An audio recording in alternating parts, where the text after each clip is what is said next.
It's time for a little game, and All right. I want to mention, I created this game with G. Bush in mind. Of course, G. Bush is not here today. However, I said Jay was cold and sick. That's not true. It was actually I know, G. you Bush meant that called G. and sick. the reality is G still played the game. He sent me his answer, so we will show you his answer before we reveal it all at the end. But here's how the game's going to work. I have 5 blind resumes for quarterbacks. You guys don't need to know anything about who these quarterbacks are or what they are, but just know it's all the same sample size. So it's all in the exact same sample size. Okay. I am going to show you all 5 blind resumes. These are actual quarterbacks. These are real quarterbacks, real resumes. This year or not necessarily? You'll find out. Okay. But it's all the same sample size. It's not cherry picked. It's all the exact same sample size. Okay. I'm going to show you 5 resumes. Yeah. Then I'm going to put a graphic up on the screen that has all 5 side by side so you can compare them. I'm going to text it to you too so you guys can look at your phones because it's a lot of numbers on the screen. The goal for you guys is then to rank 1 through 5, 1 being the best, 5 being the worst. Those 5 statistical just based on the stats you're giving us. Based on just what you saw. No other context. No other context. Okay. And then we'll figure out afterwards why we're doing this. Are you guys ready? Yes. Yes. The first blind resume is quarterback number 1. And this quarterback is completing 73. What kind of music is that, Steve? Okay. I sort of like it. Let's go. Yeah, leave it, Steve. We like it. I just wasn't expecting it. Mystery quarterback number 1 is completing 73% of his passes, 1,755 there's an age there, yards. too. That'll give us a little hint. There's a little hint. He has a 9.2 average depth of target, a 21-2 touchdown to interception ratio, a 10% pressure to sack rate, which means of all the times he's pressured, 1 out of 10 leads to a sack, and he has 2 ranked wins in this sample size. This is college. These are college resumes, yes. Oh, we didn't I thought know that. this was NFL the whole time. I'm giving. They're all the same. I'm like, whose stats are these? Everything's the same. So this is 1. Well, you didn't tell us they were college. Okay. But This is mystery quarterback number 1. I'm going to ain't show you all 5. Yeah. This ain't fair because I know who that is. Okay, I'm don't going to show you all 5, and then I want you to rank these seasons by season. So that's 1. You'll be able to see number 1 again before you have to rank them. We got Steve, it. let's see mystery quarterback number 2. This quarterback completed 72% of his passes for 2,268 yards, an average depth of target of 8.52 yards per attempt, 19 touchdowns to 6 interceptions, an 18.7 pressure to sack rate, I know who and that he had is, too, 0. What does pressure to sack rate mean again? Hold on. So of the times you get pressured, let me how many write times these did those days pressures down because I lead think to I know sacks? who these is. Well, you're not supposed to be grading them by the name. I know. I just wanted to see if I know who it is. All right. That's mystery quarterback 2. Okay. Mystery quarterback 3 is completing 70% of his passes, has 1,678 yards, an average depth of target of 7.9, 18 touchdowns to just 1 interception, an 18.1 pressure to sack rate, and he has 4 ranked wins. Oh, I know who that is too. Roll Tide. We'll see if Tavis is right. Roll Tide. Tavis, shut up. Number 4. This next quarterback's completing 76% of his passes for 2,077 yards, has a 9.6 average depth of target, 15 touchdowns to 4 interceptions, a 13.2% pressure to sack rate, and has 1 ranked win. I don't think I know who that is. And last but not least, here's quarterback 5. 72% passing, 1,686 yards, 9 yards per average depth of target, 19 touchdowns to 4 picks, a 13% pressure to sack rate, and 1 ranked win. This guy's only 20, number 5? This guy's 20. And he's draft eligible? He is. I just texted you a list, Steve. Take the next graphic. Is that and just one leave Patty this full. Mahomes Jr.? Steve, all you guys, I just texted you this graphic so you can see it if it's small, as you could read across. The goal now is for you guys to rank which season you think is the best, second best, third best, fourth best, and worst. 1 being the best, 5 being the worst, and then we will reveal who some of these quarterbacks may or may not be. Oh, man. That's... And Anthony's going to bring out G. Bush's answers. Anthony, put it face down on the table so they can't see it. Well, mine's is...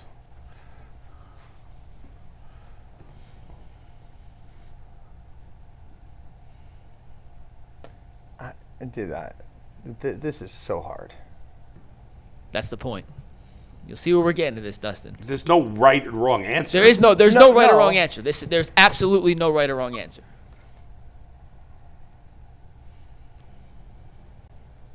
It's enthralling podcasts.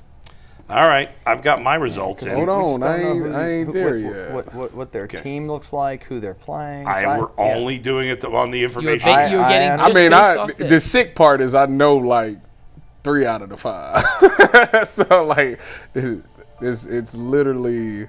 Don't. He's factoring that in. Divis factoring that in. It was terrible having me on for this because I know who it is. By the way, well, I made this for G. Bush, and of course G isn't here. But we have G's answers. Stats don't prove anything. All right, I got my in terms order. of success in the NFL. That's what we're getting at. I'm trying to figure. I'm so busy trying to figure out who 4 and 5 is because I know who 1, 2, 3 is. All right, Dustin, are you ready? Indeed. Okay. Who did you guys have as just number 1? Which quarterback did you think had the best season of the group? I had number 1. Dustin, who'd you have? I put number 3. I put 3 too. And look at who G. Bush had. Who did G. Bush have? G. Bush has 1. So that means there was 2 votes for number 1 and 2 votes for number 3. So Fernando Mendoza or Ty Simpson? That is correct. Number 1 was Fernando Mendoza of the group. These are his numbers with the actual name next to him. It's Dante Moore. That's who it is. And Steve, give me number that 3 Simpson reveal as the other quarterback that you guys had chosen with the best season thus far. Who'd you have number 2, Bull? I had 4 second. Dustin, who'd you have number 2? Number 4. Tyvis, who'd you have as number 2? I had Fernando as 2. And who did G. Bush have as number 2? 4. Steve. That's not Steve. Don't take that. 3 That is not 4s. right. I think number 5 is No, Dante that's not. Moore. It's not right, Steve. Down 2. Down 2. This is number 4. Yes, Steve. Show them who number 4 is. Trying to see if I get the dog. Down boy. Down boy. Dillon Gabriel. Dillon Gabriel. These are all the stats from the first 7 games of their crazy. final college season. My God. So Dillon Gabriel of all these had, statistically speaking, I got him dead last. Tyvis had 4 last. that's okay. Me, Dustin, and G. Bush. Who'd you have number 3? I had 3. Who they picked 1. I had him 3rd. Yeah, Ty Simpson 3. Dustin, who'd you have number 3? 1. So you had Mendoza. Who'd G have number 3? G had Ty Simpson as number 3. We don't know. Tell us the numbers. Fernando Mendoza is 1, Jaden Mayava's 2, Ty Simpson's 3, Dillon Gabriel's 4, and Dante Moore's 5. No. Where'd you guys have number 2? 2? I had 2 third. I had 2 last. I have 2 4th. And G. Bush had 2 last. Steve, show him who number 2 is. Who is 2? Shedeur? It is Shedeur in his first 7 games of college. And that means last, Dante Moore, quarterback 5 in this example, was number 5. So, Steve, you want to put all the reveals together. These are their initials. Who was number 3? Ty Simpson. Ty Simpson, the Alabama quarterback. Okay. Which goes to show, Bull, which we have talked about at length, college stats don't necessarily mean anything. No. And anyone who says So G. Bush and I had Shedeur last. Yes. Dustin, where'd you have Shedeur, number 2? 3. No, I had him 4th. I had Shedeur 3. My order was Ty Simpson, Fernando Mendoza, Shedeur Sanders, Dante Moore, Dillon Gabriel. Did you know it was Shedeur? I didn't. I thought it was Jaden Mayava. Oh. So shout out real quick. Shout out to my guy right? Timothy Roberts, Who it was? said, "Hey, Yeah, I had you should 1 give and these 3. guys a blind I resume didn't know test who 4 That's and to it. 5 see were. if they can identify the difference in the top quarterbacks this year from the top quarterbacks last year. From a statistical standpoint, through 7 games, it's pretty obvious. There's no major difference between the two.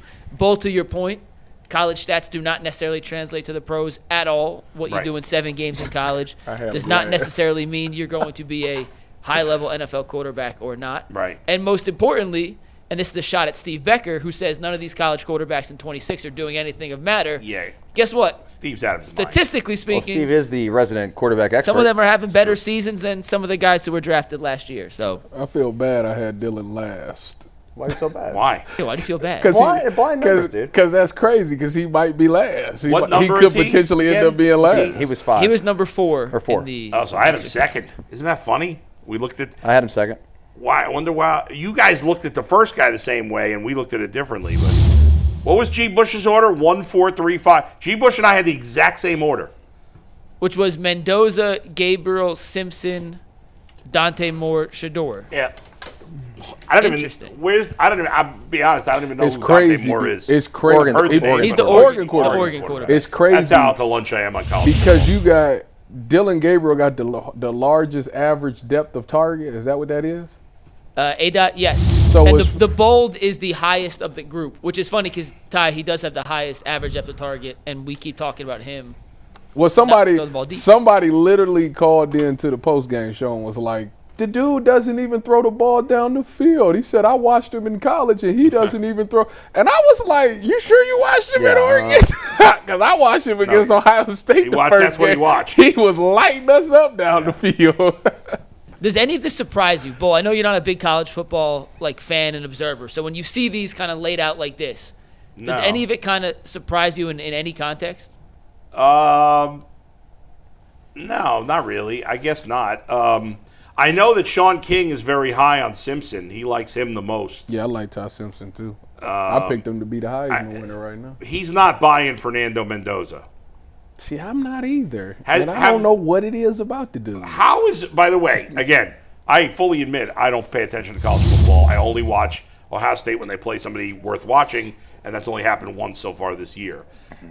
Is Ohio State playing Indiana in the regular season? No. They do not. Okay. They would have to play at Indiana. In the Why is Indy? I hate the polls. I hate the ratings. Why is Indiana? I hate it all. It's all dumb. Why is Indiana 1 and Ohio State 2? It doesn't make any sense. No, that's Ohio State's 1, Indiana's 2. Oh, I thought I saw somewhere. No. Oh, it might just be CBS. 60 out of 66 votes, Ohio State got 60, Indiana got 6. But CBS, somebody on CBS did their own rankings, and he had Indiana 1 because he said their win against Oregon was more impressive. So the funny thing about that stat is Oregon has won 7 games this year. Yeah. 3 out of the 7 games that they won, they fired their head coaches.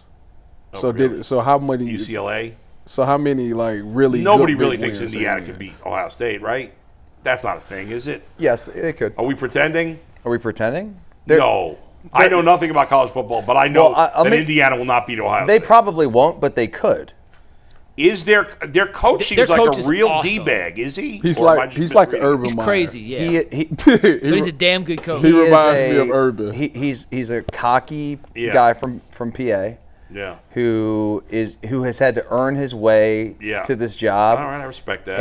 And he was making $20,000 a year back in the day, coaching D2 football, and then literally now he's making $12 million a year. All right, so he's not as big a deal, whatever it is. Good for him. No, he's cocky and he's out there. I don't mind cockiness, so that's all right because we got a lot of people out there in the world that were born on third base think they had a triple. So the fact that he earned his own way, he speaks strategically to sound certain ways to push his team. I mean, he's a smart guy. All right, so you think they got a real shot against Ohio State? Could they beat Ohio State? Dude, here's what I've learned. What are you asking? Don't talk to him. Don't talk to him.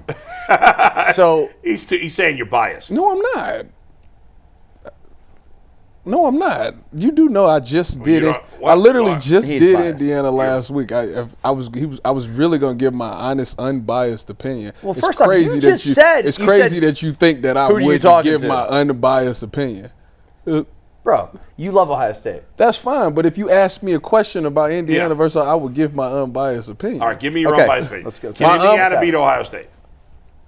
I think that they are tough enough. Yeah. They're physical enough. The problem where I think that they're going to fall is in the trench play. Now, last year when they played, that was the big thing. I think that they've gotten extremely better in the trench play. But it comes to a certain point where the talent matters. Okay, Indiana does not have not one 5-star on their team. They are consisted of 4 and 3 stars and transfers from James Madison. He's done a phenomenal job getting those guys to play way above their skis.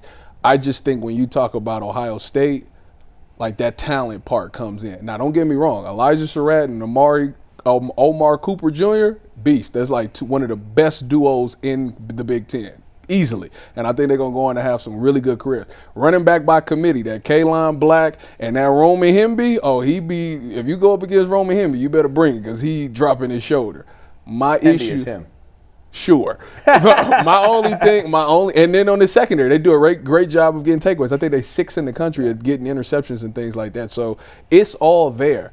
I just think that when you talk about Ohio State, you're talking about a group of 5-star guys that's been also developed. Like, you can go out and beat a 5-star easily. Yeah. But the development at Ohio State with that talent, yeah. like the development is there at Indiana, but they also don't have the God-given talent.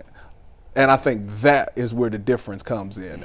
That's my unbiased opinion. That's coming from Big Ten analysts. I prefer the term natural talent, but okay, whatever. Sure. They won't beat Ohio State, but the question wasn't will they, it was could they. And could they? Yeah, I think they have enough talent. I think their quarterback is awesome. Yeah. All right, so you, Tyvus, is saying the same thing? Yeah, I'm like biased. I'm busting his chops. I mean, he's very easy to get under his skin.